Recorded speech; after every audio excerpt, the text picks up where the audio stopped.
magandang araw sa ating lahat. So, ang aaralin natin ngayon ay kung paano ba gitarahin ang huling Elvin by Eraserheads. So, napakagandang kanta and madali lang siyang gitarahin. Okay, so mag-start tayo kung paano ba sa strumming pattern. Sa strumming pattern, ganito siya. Down, down, down, up, down, up, down, down, up, down, up. Yan. So, let's do it slower. Bagalan natin para masundan ninyo. Down, down, down, up, down, up, down, down, up, down, up. Tuloy-tuloy natin para ma-appreciate niyo yung buong strumming. Down, down, down, up, down, up, down, down, up, down, up, down, down, down, up, down, up, down, down, up, down, up, down, down, down, up, down, up, down, down, up, down, up.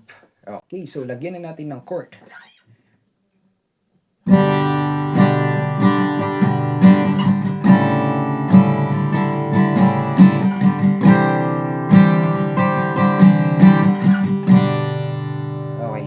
Nakita ninyo, yan na din ang ating intro. Madali lang yung intro natin kasi G ang gagamitin. Figure of G lang yan. So, 3rd fret sa 1st string, 3rd fret din sa 2nd string, and open sa 3rd string, open din sa 4th string, and then sa 5th string, 2nd fret, eto, and then sa 6th string, 3rd fret. Yan. G. So, down, down, down, up, down, up, down, down, up, down, up, down. So, galing dito, mag-move ka lang ng 2 frets. 1 and 2. Yun na yun. Again, from here, 1 and 2. Down, down, down, up, down, down, up, down, up, down, down, down, up, down, up, down, down, up, down, up, down. Okay, so, galing dito, mag-move ka lang din ng 3 frets. 1, 2, and 3. Alright, so from the top. Down, down, down, down, down, down, down, down, down, down, down, down, down, down, down. Kamukha mo si para luman A7 C. Di tayo ibata pa G. Ganyan lang. Ganyan lang, tingnan nyo na lang sa lyrics and chord natin.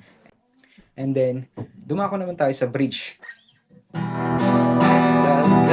Sa eskwela. Kung napansin nyo, merong emphasis yung strumming natin doon. Parang nakabuelo siya. Pagkagaling sa eskwela ay didiretso na sa inyo.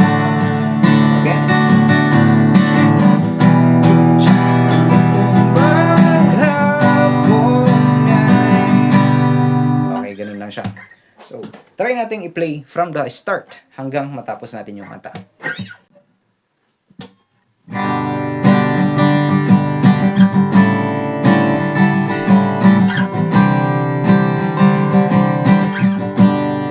Again.